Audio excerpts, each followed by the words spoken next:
She woke to someone breathing in her bedroom. One inhale too close, one exhale too slow. Emma's hand shot to the lamp. The bulb flared, buzzed, and died, smearing the room into a smear of navy and glass. She told herself it was power surge, old wiring, Los Angeles at night. But the breathing didn't belong to wiring.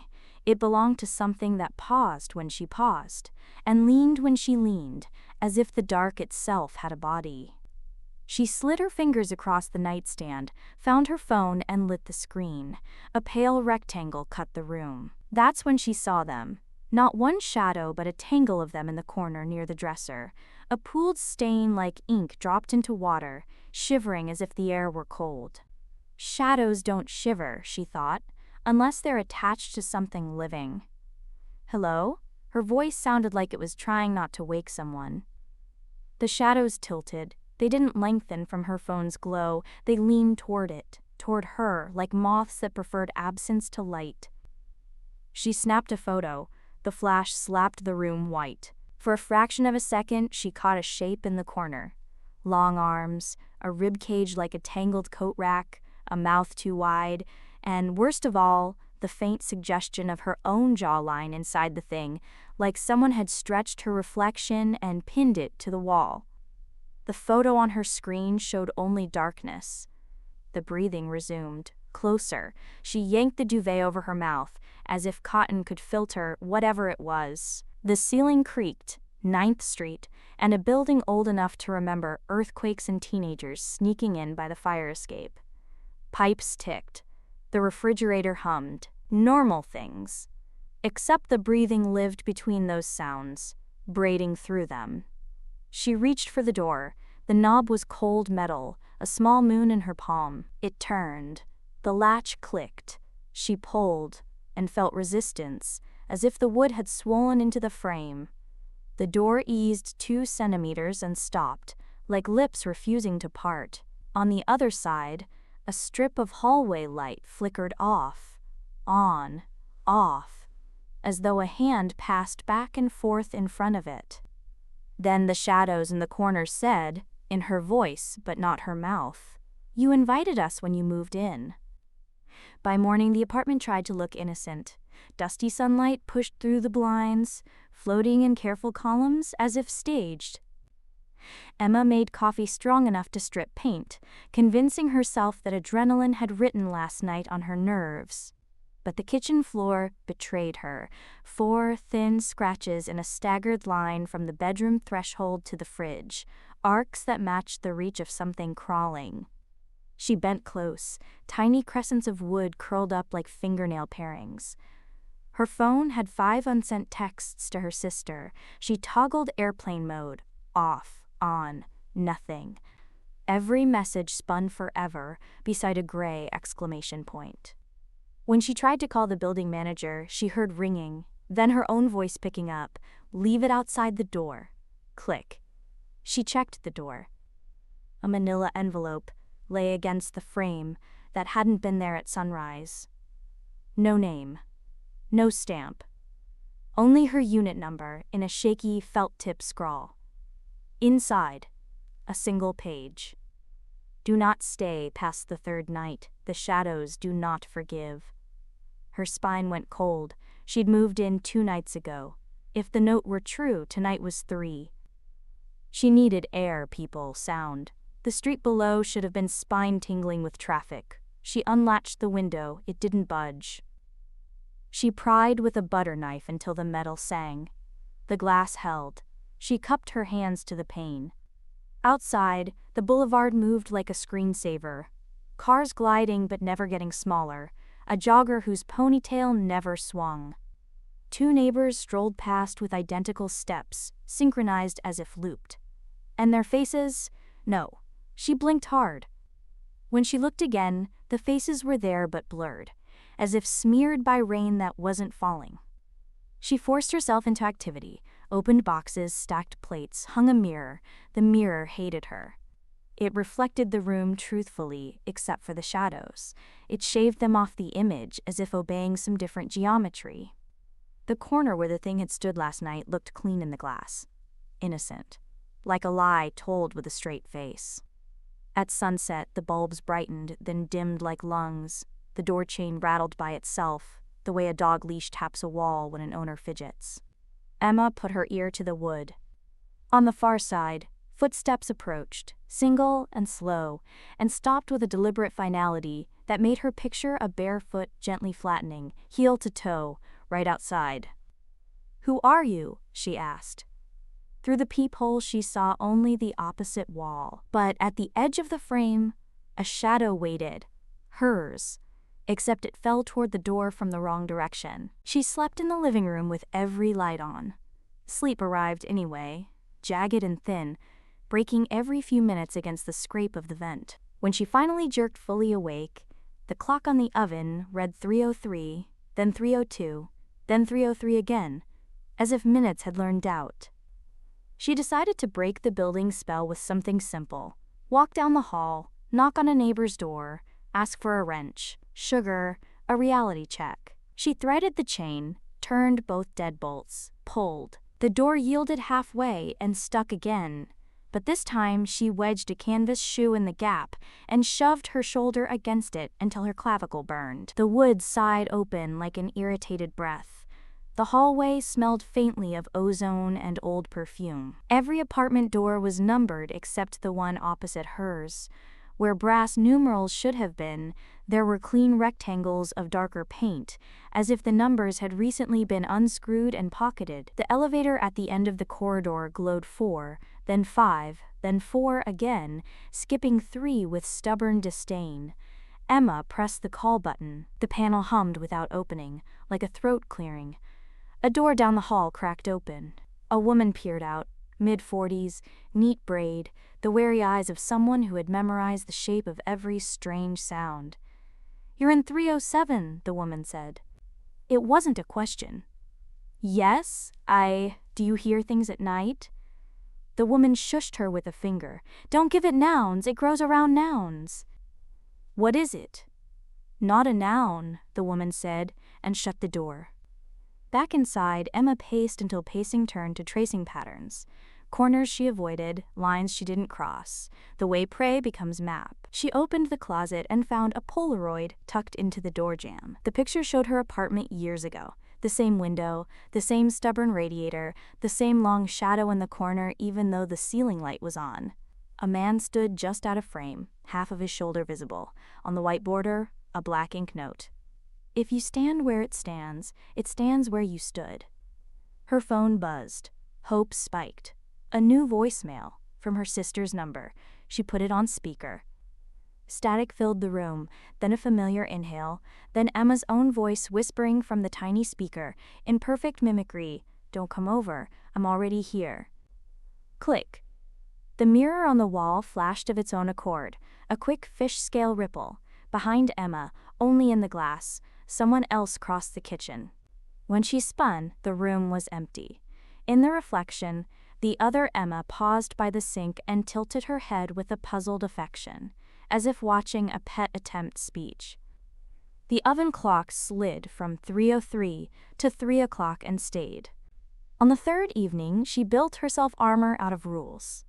Rule 1, more light equals less shadow. Rule 2, keep moving, stillness is a doorway. Rule 3, deny it language. She dragged every lamp she owned into the living room, haloed the couch, and taped the Polaroid to the TV frame as a spite talisman. She downloaded a strobe app on her phone, set it to maximum. The apartment glared like a hospital corridor. The shadows shrank to hard-edged islands under furniture. She felt ridiculous and safe. The safe feeling lasted until the bulbs began to hum like beehives. Light thickened the air, a syrup that stuck to her lungs. The shadows didn't retreat, they sharpened. Under the coffee table, a blade of darkness turned, testing its edge. In the gap under the door, a slice of hallway black licked the threshold, tasting the room. More light, she realized, meant truer shadows. She had fed them contrast. The envelope note appeared on the counter again, though she had folded it into her coat pocket. Now the letters were rewritten in a heavier hand. "You are on night 3. Underneath, smaller, There is no night 4, unless you become it. Panic made bad ideas look useful. She pulled the mirror from the wall, dragged it to the corner where the thing liked to gather, and angled it so the corner faced itself. Infinite reflections tunneled away, frames inside, frames diminishing to a grain. Stand where it stands, she muttered, remembering the Polaroid. She stepped into the corner's exact geometry, shoulder against paint, cheek to cold plaster, facing the mirror. In the reflection, 1,000 Emmas stood obediently in their 1,000 boxes. Do not give it a noun, the neighbor had said. Emma swallowed the word shadow and said nothing at all. The breathing started again, not from the corner, from the mirror. In the glass, Emma breathed out of sync. One smiled. She didn't. One blinked too slowly. She didn't. One raised a hand. She didn't. Until the hand in the mirror pressed flat to the inside surface, palm to palm with hers, separated by a skin of silver. The touch was warm. Emma jerked back and the mirror toppled, shattering across the floor into ragged geometry. For a suspended heartbeat, everything in the apartment bent, like a building bracing for an earthquake that never arrives. The pieces of mirror flashed. In each shard, a different room flickered, a basement full of suitcases, a kitchen with 19 knives and no drawers, a bare mattress with the shape of a person pressed into it as if gravity had thickened. Then the shards went dead. In the largest piece, Emma's face watched her with patient pity. The lamps popped one by one, dimming the room to a bruised twilight. The strobe app pulsed uselessly, a firefly caught in a jar. Across the dark, under the ruined mirror, something kneeled, long, jointed, careful, and gathered a shard. Its silhouette inched toward her, bringing her reflection along like an offering. Rule 4, she whispered, as if drafting it into existence. If it can hold you, you can refuse to be held. The thing paused, as if listening. Night 3 crawled toward an end that wouldn't arrive. The oven insisted it was still 3 o'clock. The hallway footsteps matched her heart, and when she willed her heart slower, the steps obliged. The apartment had learned her. Escape plans bred and died. Phone dead. Window welded. Fire escape locked from the outside with a new padlock that caught streetlight and threw it back like a jeer. She thought briefly of breaking the door with the chair, then pictured splinters stuttering into the hall like teeth. She needed a door that wasn't a door. Light had failed her, language had betrayed her, that left shape. She remembered the Polaroid's caption, "If you stand where it stands." The mirror had tried to teach her something. If the thing could borrow her geometry, could she borrow the buildings? She dragged the lampshades away and aimed bare bulbs at each other until their bright circles overlapped on the ceiling, a Venn diagram of white. She stood where the circles met and closed her eyes, not to deny the room but to stop describing it. She pictured the hallway not as a hall but as a throat, the door not as wood but as lips. The apartment not as a space, but as a chest rising, falling. She matched her breathing to the building's creaks. Inhale with the pipes. Exhale with the radiator. Inhale with the small, settling pops. Exhale with the soft drag in the vent. The dark gathered around her feet, curious. It climbed her calves like cool water. She didn't move. If stillness was a doorway, she would be a precise shape of stillness. Hers, not its. "Let me out," she said finally, but not to the shadows, to the building, to the body that had mistaken her for a lung. "You don't want me. I breathe wrong."